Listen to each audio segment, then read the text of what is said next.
Saat ini praktek-praktek mafia tanah telah menggurita dan melibatkan berbagai pihak mulai dari hulu hingga hilir, termasuk oknum lembaga peradilan.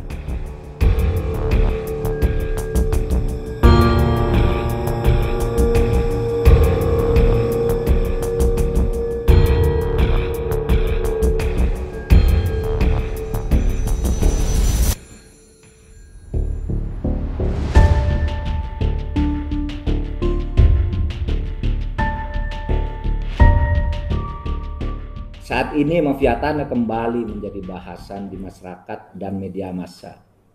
Sehubungan dengan terjadinya beberapa kasus pertanahan di tanah air, di mana dalam melakukan aksinya mafia tanah kerap bekerja sama dengan mafia peradilan. Mafia tanah bekerja sama dengan mafia peradilan.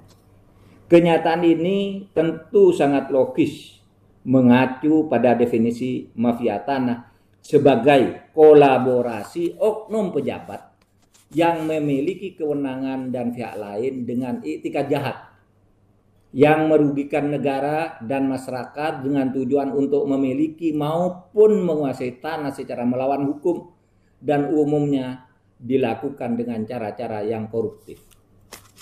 Saya ingin menambah perluasan nuansa istilah mafia peradilan itu sejak zaman Presiden SBY diganti istilahnya menjadi mafia hukum.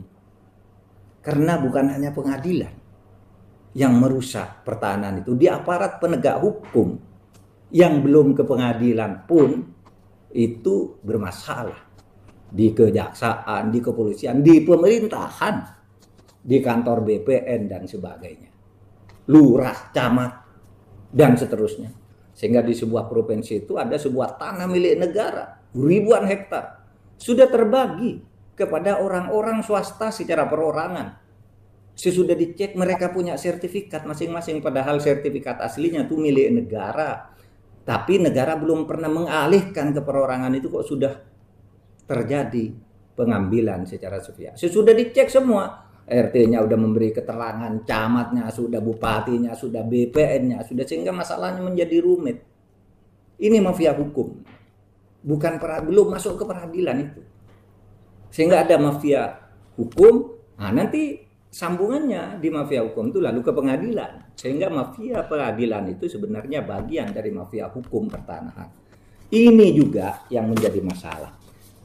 Saat ini praktek-praktek mafia tanah telah menggurita dan melibatkan berbagai pihak mulai dari hulu hingga hilir, termasuk oknum lembaga peradilan, hakim, panitra, dan sebagainya.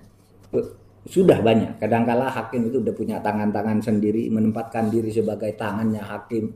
Mau ketemu hakim lewat saya, caranya gini dan sebagainya. Saya kira itu bukan rahasia. Ya, sudah menjadi pergunjingan.